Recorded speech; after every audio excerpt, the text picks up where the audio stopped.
Halo sobat semua, jumpa lagi dengan Aspuja Story. Semoga kalian selalu sehat sebelum mulai. Jangan lupa subscribe, like, komen, serta nyalakan lonceng biar dapat notifikasinya update terbarunya. Bab 55 Bunga Raja. Pada sore hari, Darwin pulang ke rumah, karena restoran orang tua dan kakeknya sudah mau dibuka. Katanya besok ada hari beruntung yang cocok membuka toko. Meskipun bagi Darwin bisnis seperti ini hanya bisnis kecil, tetapi bagi orang tua Darwin bisnis kecil ini adalah masalah besar keluar, sehingga Darwin harus memperhatikannya dengan baik agar orang tua dan kakeknya bisa membuka toko dengan gembira. Di ruang tamu ada para paman dan bibi. Semua anggota keluarga hadir di sini sehingga ruang tamu terlihat sedikit sempit, tetapi suasananya berseri-seri. Melihat Darwin pulang, mereka segera berdiri dan menyambutnya dengan ramah. Meskipun Darwin merasa tidak biasa dengan sikap para saudaranya, dia juga menerimanya dengan senang hati. Mau bagaimanapun dia adalah tiang penahan keluarga sekarang, semua hal membutuhkan keputusan dia.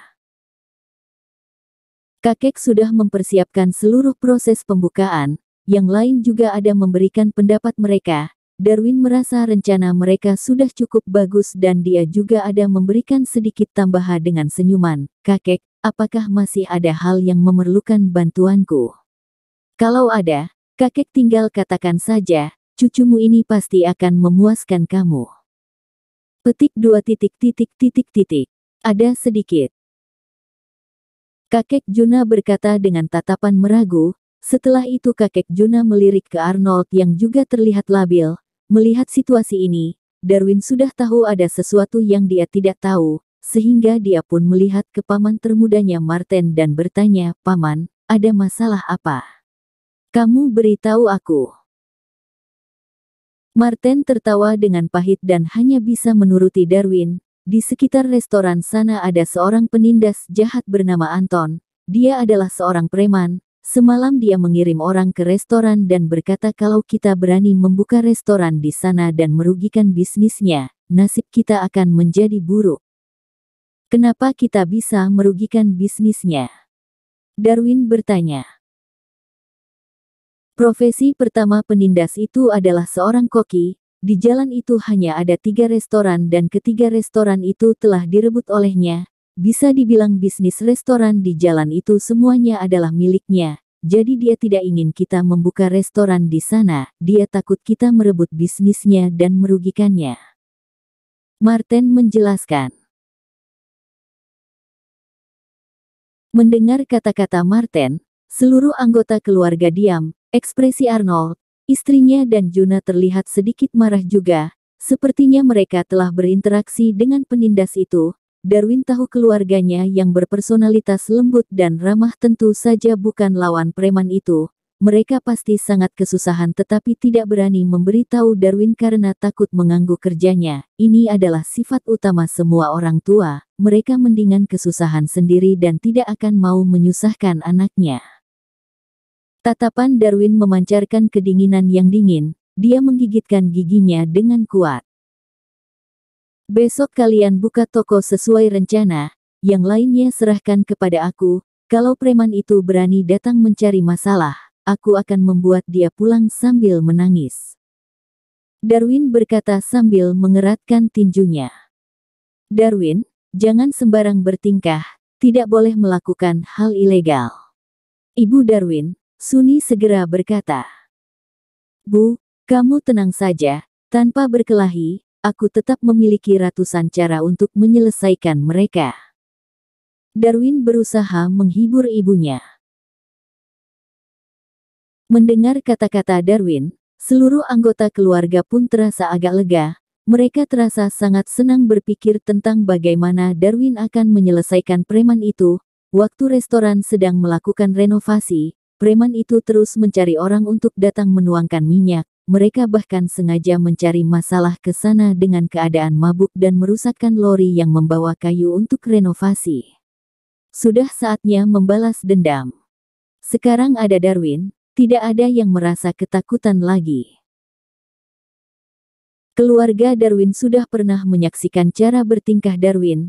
Mauran berusaha menghibur semua orang dengan keberadaan Darwin dan semua orang pun terasa lega. Setelah itu mereka pergi ke hotel untuk makan bersama. Setelah makan Darwin mengeluarkan ponselnya untuk menelpon ke beberapa orang sebelum kembali lagi ke Villa Sherina. Untuk preman yang dikatakan keluarganya tadi, Darwin sama sekali tidak memasukkannya ke hati. Tetapi ada banyak orang yang memasukkan masalah keluarga Darwin membuka restoran ke dalam hati dengan niat yang buruk. Tiba di villa, Darwin melihat Sherina sedang mengenakan masker di wajah dengan baju tidurnya. Dia sedang berbaring di atas sofa sambil menonton TV. Setelah sukses membujuk Hendra bergabung dengan Royal Jewelry, Sherina akhirnya memiliki waktu untuk istirahat. Melihat tubuh Sherina yang seksi, bibir Darwin tiba-tiba terasa sedikit kering. Tetapi, Darwin tidak berani menikmati tubuh wanita cantik ini dengan visual tembus pandang, karena perasaan energi hitam menumbuh dan mengganggu tubuh itu sangat tidak enak. Darwin memutuskan untuk minum air. Pada saat itu Sherina berkata, "Darwin, kamu sudah pulang ya? Cepat, ayo kita bermain pesawat bersama." Bermain pesawat. Darwin memuntahkan semua air yang berada di mulutnya dan hampir mati karena tersedak. Apakah Sherina akhirnya tidak bisa menahan diri setelah tinggal bersama begitu lama? Sehingga dia sengaja mengenakan baju tidur yang seksi agar bisa melakukan hal yang menyenangkan dengan Darwin. Darwin harus terima atau menolak. Kalau dia terima begitu saja, apakah dirinya akan terlihat sedikit sembarangan? Tetapi bagaimana kalau Sherina mengira dirinya impotensi kalau dia menolak? Pada saat Darwin sedang memikirkan semua itu, Sherina bersuara lagi, "Kamu sedang melamun apa lagi? Cepat pergi ambil gamepad, aku mau kamu menemani aku bermain game pesawat yang ada di konsol."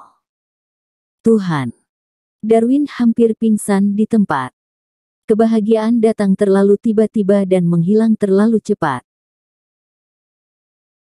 Dengan wajah yang depresi, Darwin menemani Sherina duduk di atas sofa.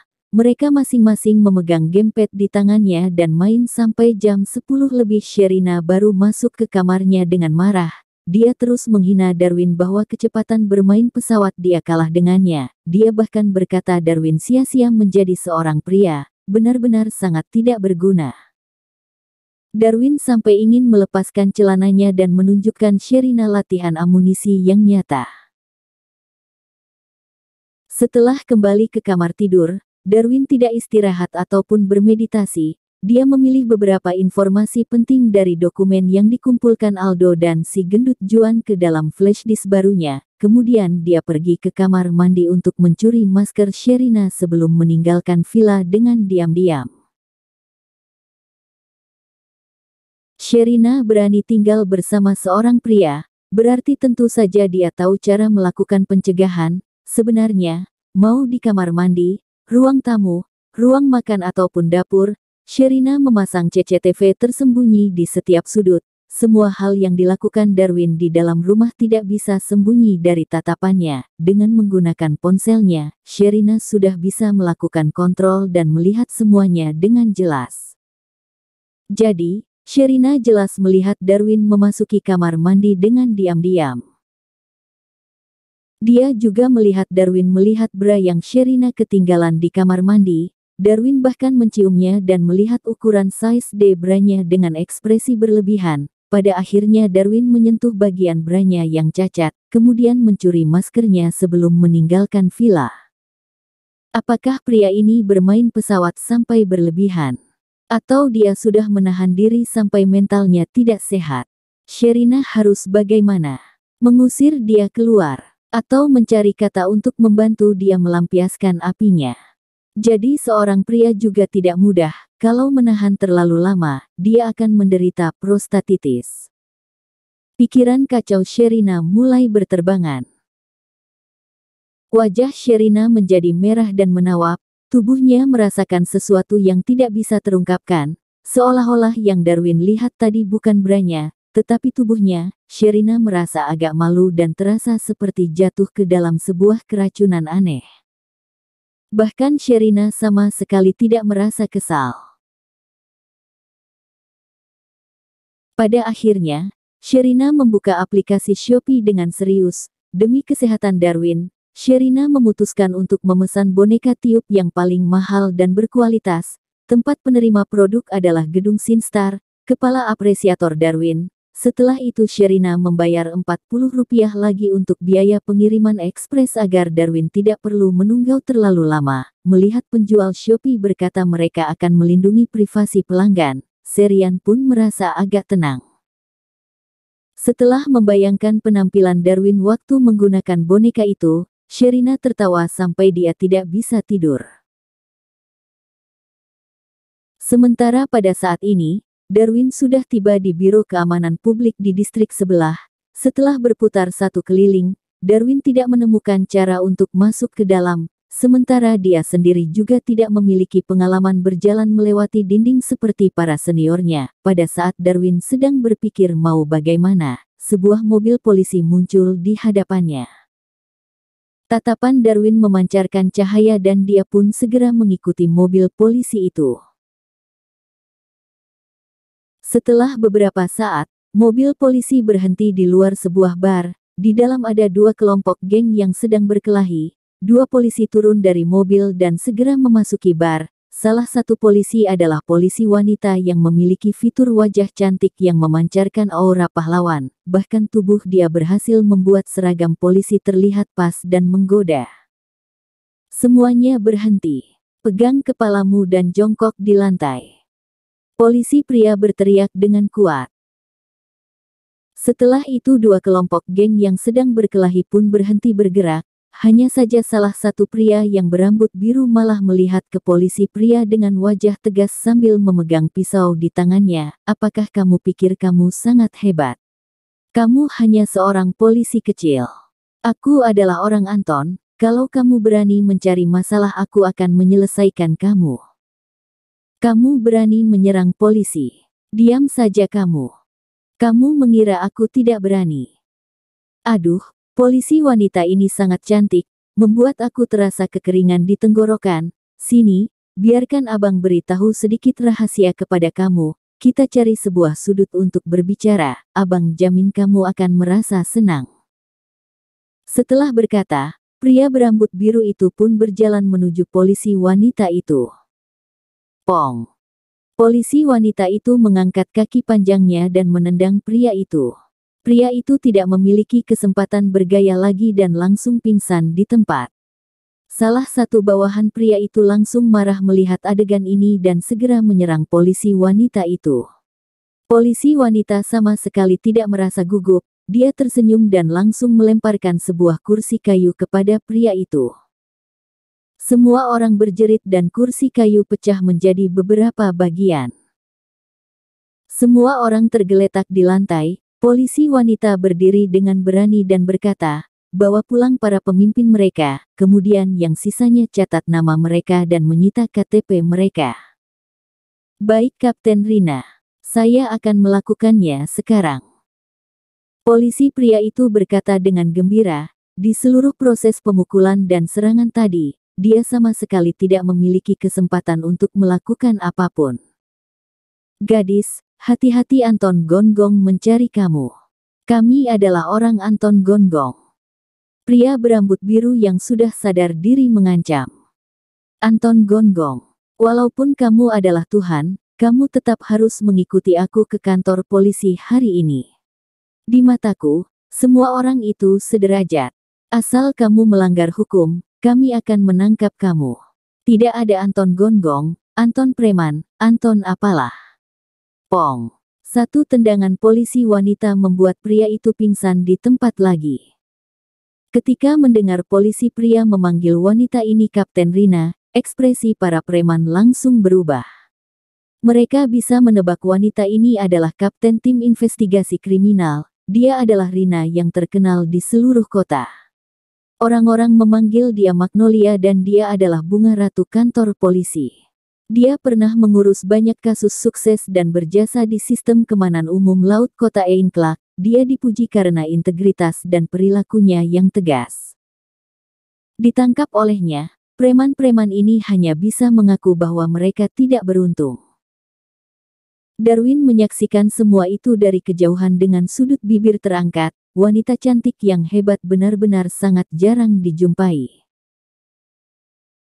Dalam waktu singkat, mobil polisi bergerak menuju ke kantor polisi dan Darwin pun mengikuti di belakangnya lagi. Setelah menunggu 1 jam lebih di luar kantor polisi, pada waktu subuh, Rina baru pulang kerja. Dia mengemudi mobil merek Mercedes kunonya dan pergi dari kantor polisi. Mobil Rina berhenti di sebuah perumahan yang sangat luas. Setelah turun dari mobil dia pun berjalan ke arah depan. Hanya saja, pada saat melewati hutan yang sunyi, Rina tiba-tiba melihat sebuah bayangan tubuh yang bergerak. Setelah itu satu pukulan menyerang, dia tidak sempat menghindar. Dia bereaksi dengan memutarkan tubuhnya dan menghindar serangan selanjutnya. Setelah itu Rina mengangkat kakinya dan menendang kepada bayangan hitam itu. Rina menendang 5 kali berturut-turut, setiap tendangannya tepat di bagian yang penting. Tenaga Rina sangat kuat dan tubuhnya ringan, pantasan orang-orang menyebut dia Magnolia. Hanya saja, penyerang itu berhasil menghindar tendangan Rina. Cara berjalannya sangat aneh, dia terus berjalan mengelilingi Rina dengan kecepatan yang cepat sampai Rina terasa sedikit pusing. Rina menendang ke arah kepala lawan dan tidak menyangka lawan malah menangkap kakinya. Kekuatan lawannya sangat besar, Rina ingin membantah dengan cepat, tetapi orang itu malah terus mundur ke belakang. Rina tidak bisa berdiri dengan satu kaki dan jatuh ke lantai. Di antara petir dan batu api, Rina mengambil pistol hitam di pinggangnya dan menunjuk ke arah lawan. Sementara pada saat yang sama, Darwin juga melepaskan sepatunya dan menancap sebuah jarum perak yang tajam ke telapak kakinya. Rasa sakit dan perih muncul di kaki Rina kemudian menyebar ke seluruh tubuhnya seperti sengatan listrik. Kepala Rina terasa pusing, selanjutnya kaki dan tangannya terasa lemas, seolah-olah dia mabuk mengonsumsi narkoba. Pada detik dia jatuh ke pelukan Darwin, Darwin langsung mengambil pistolnya. Kemudian Rina ditarik ke dalam hutan dengan keadaan mulutnya ditutupi. "Jangan bersuara, kalau tidak aku akan membunuh kamu," Darwin mengancam. Darwin mengenakan masker hitam yang aneh di wajahnya.